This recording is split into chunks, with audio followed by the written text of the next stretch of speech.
and welcome to our Play Well podcast series. My name is Marguerite Hunter-Blair and I am Chief Executive of Play Scotland, the national organisation for play. Today, we will look at play and poetry. To explore this, we will hear from Joseph Coelho.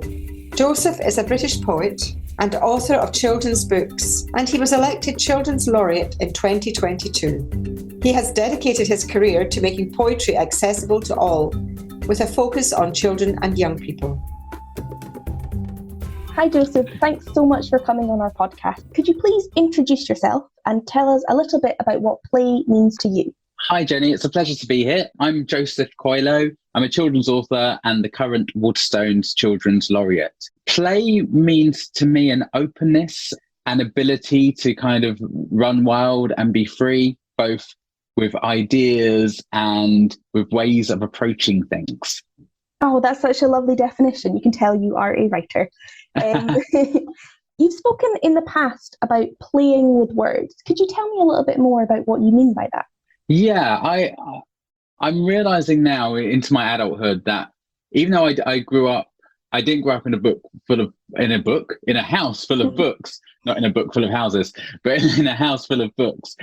What I did have in my immediate family was a kind of unspoken permission to play with words. So there was always this, it was always a given that you could make up little rhymes, you could play with words. My grandparents and my mum would always mess around with words in that way, which gave me a freedom to play with words. And I've always seen words as things that are very flexible, which I feel has benefited me greatly in terms of writing and how I approach stories and poetry. I feel very free. I feel very at home with words and eventually with the written word. That's fantastic. And you are the Waterstones Children's Laureate. So I was wondering if you had any ideas about games and play that people who work with children or parents could use to share the joy of writing with children. Yeah, I always like to introduce one-word poems when I first go into a classroom. And I often say to the kids, did you know you can write a poem with one word? And they often say no. You might get one or two who go, yes, I did know that. But more often than not, they don't realise that. And there's a trick to it. The trick is to have a very long title. So if you have a long title, like The Day I Smelt a Toilet, the Dustbin, and My Brother's Feet, then you can create a one-word poem. So that's my long title, The Day I Smelt the Dustbin, the Toilet, and My Brother's Feet. And my one word would be disgusting.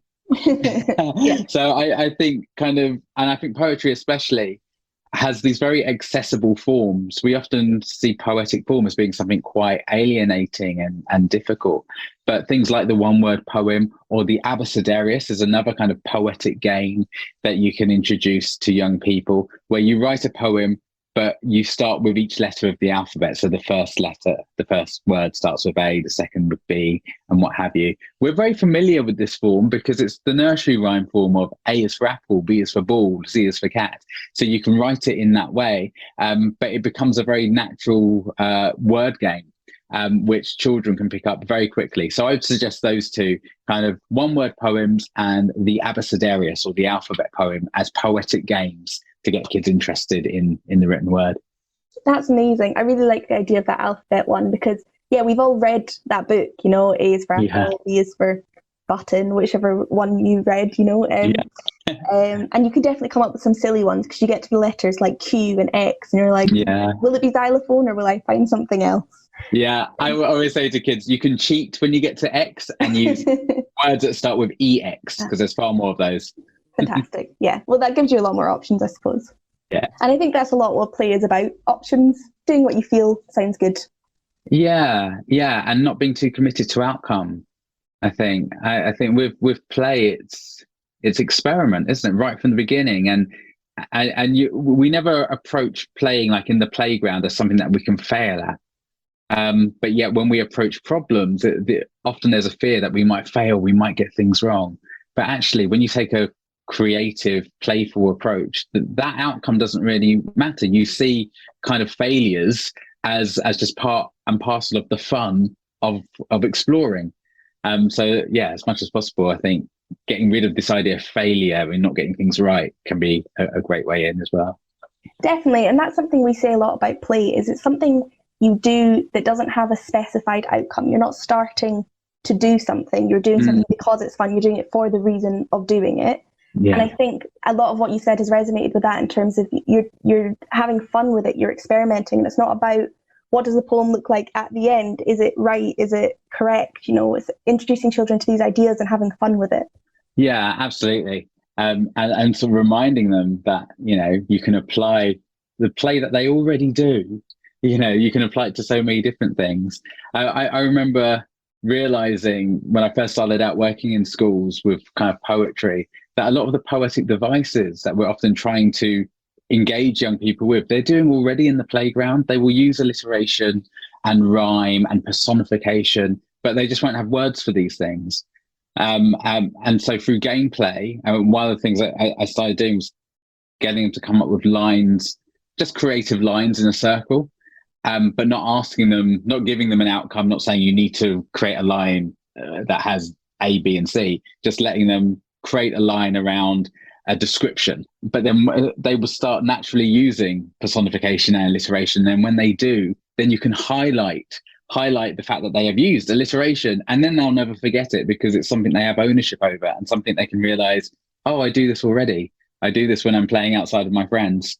And then it becomes theirs, as opposed to something that we're sort of forcing onto them. Definitely. And I think that's a really interesting way of looking at it. Like, what are they already doing? And you can give them words for that, rather than teaching them a new vocabulary first and then working. Yeah, I think that's really interesting. So my next question was, we know there are barriers for some children to sort of playing with words. And I was just wondering if you could say a little bit about what sort of barriers you've perceived to be out there for some children. I think often the way kind of writing and literacy in general is often introduced is something that first of all, we have to do, and that, children can get wrong. And that, I think, can be quite a powerful barrier, this idea that the written word is something very serious.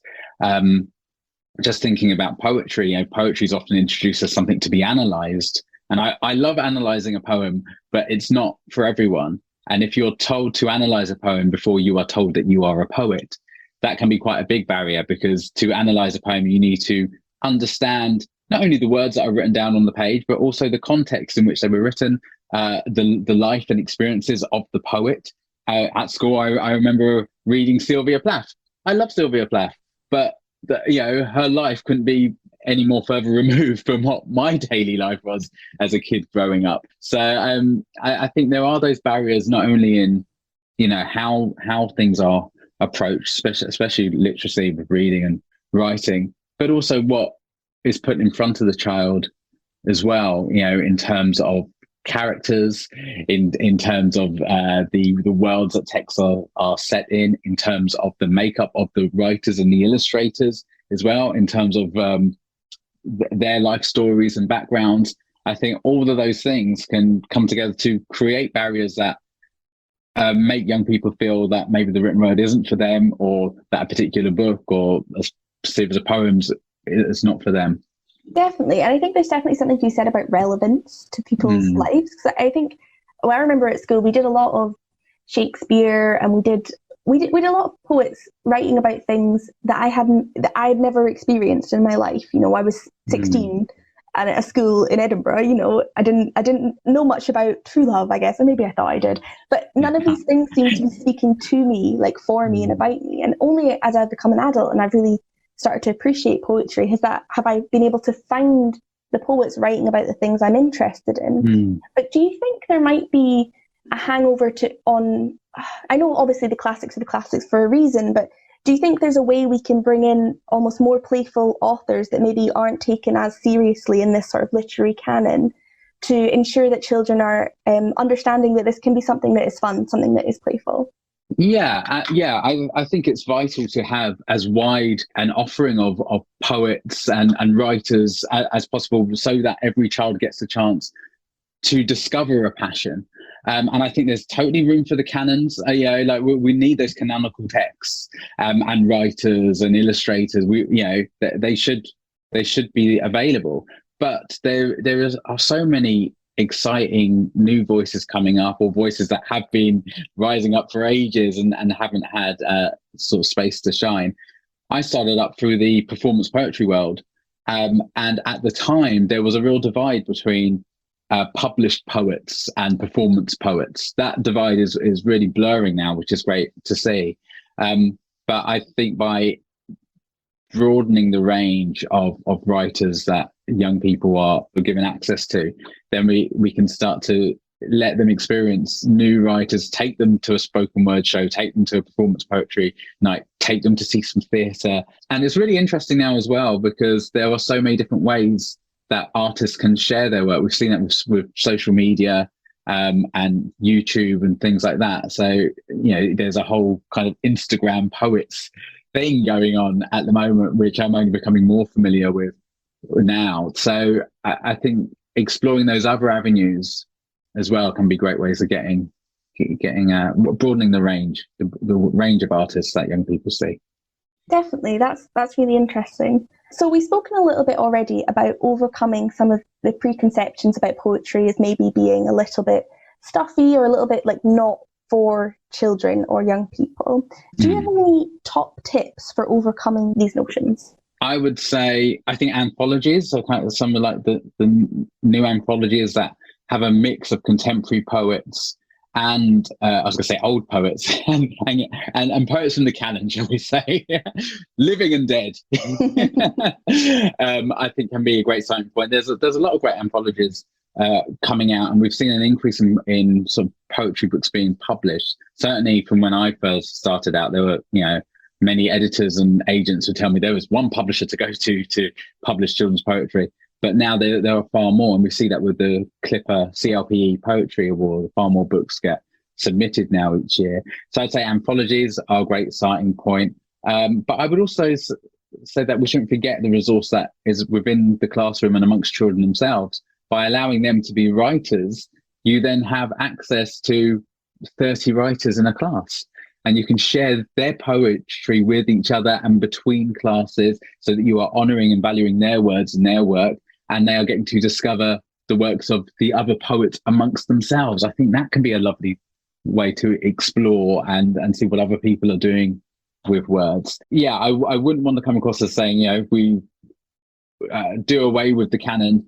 I think it's important. I really like Walter de la Mare. The poem the Listeners is one of my favorite poems. But I think you can bring these things together, or get young people responding and writing their own versions of a poem. The Listeners is a great poem to respond to, since it's quite creepy. So you could get kids to write their own creepy poems inspired by something from the canon, and that way that it starts to break down that fear of like, I need to just read it and analyze it and understand it, to I have a response to this poem, and my response is valid, and my words are also valued and have value. Definitely. And I think that's so much about nurturing a child's voice and exploring mood and drama in poems. So many poems evoke such a strong emotion, or, especially like the fun ones that are silly and things like that. Those are the sorts of things that, you can do it in the classroom with the children, but then at playtime, you'll see them out playing those games. Everyone's read Cat in the Hat.